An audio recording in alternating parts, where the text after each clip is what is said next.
Hi, I'm sitting in this spot which I tend to apparently sit in for these videos, in front of the cubby house, out here in the backyard with the chickens. And I wanted to talk about something. When I began this journey of deconstruction in particular in regard to sexuality, I found it so impossibly hard. I felt like all this shame and guilt, and to illustrate this, I'm going to tell a story. So I went to this Conscious Living Expo because I was interested in natural supplements, things like this, and there was a stall there for Rosie Reese's yoni eggs. If you don't know what that is, it's they're crystal eggs. It's like a beautiful self-care, self-love ritual for women. And I felt this massive desire to be able to engage with that. I wanted to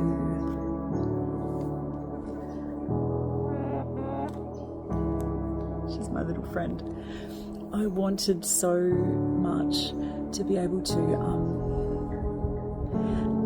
I could see she herself was working behind the stall, and there were other women working there, and they all had this joy in their bodies and this kind of fluidness and this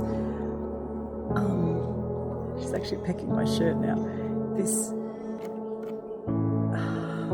lightness and life which I had no comprehension of how to even begin to access.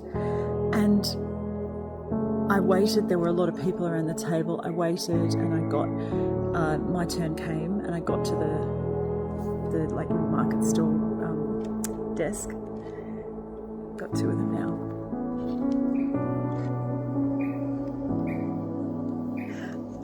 I don't know if anyone else is as in love with the chickens as I am.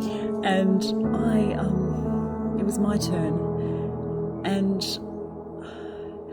I couldn't even ask for anything. I was so ashamed because of all the Christian guilt around sexuality, around self-pleasure, and Rosie herself came to serve me at the desk, and I made up some excuse that I had to go. Like I can't even remember. I said something like, "Oh, I've got to go now. I'm meeting someone," and I left, and I couldn't even ask anything. I couldn't even talk about anything. I grabbed a brochure. That was the step. There's always a step. There's always a step. And the reason I'm saying that is that I know when I started on this journey, I used to look at people talking about it, and I couldn't comprehend how I could ever even remotely be where they were in terms of. Not saying everyone has to talk publicly about it, but I couldn't comprehend how I could remotely be anywhere near where they were in terms of self-acceptance, self-love, in terms of the freedom to just own that. And it felt impossible. But it's always, like everything, one step. That day the step was taking that brochure. There were a lot more steps. And it's actually still really hard for me. I made a post this morning about drawing a correlation between religious trauma and shame about sexuality at all, or in that particularly I was talking about self-pleasure. And it was so hard for me to post that, and I felt so much shame. I felt so much shame after I posted it. I still do feel shame if I feel into it. It's this ongoing journey of deconstructing all these things. And you might listen to that and be like, well, why would you then? Why would you then? Just like, why are you even talking about it then?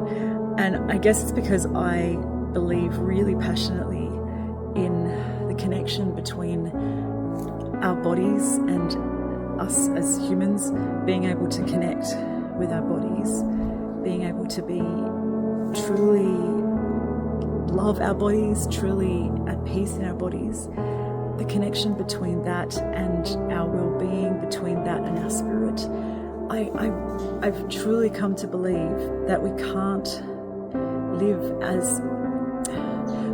unlock truly who we are, and we can't unlock truly our full potential if we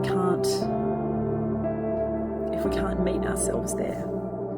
And that looks different for everyone, you know. That doesn't mean you have to make videos and post them online about it. That doesn't mean you have to do anything in particular, but just to be able to meet yourself in your body, in your truth. And I really believe that. So that's why I'm sharing this video. And I write about this quite a lot in my book that I put out, Tempted. But I just wanted to share that so that if someone else is looking at me going, oh my God, I can't imagine being able to be confident in myself, that you know that it's a journey and I'm still on it, but I'm on it. That's the main thing. One step. Much love.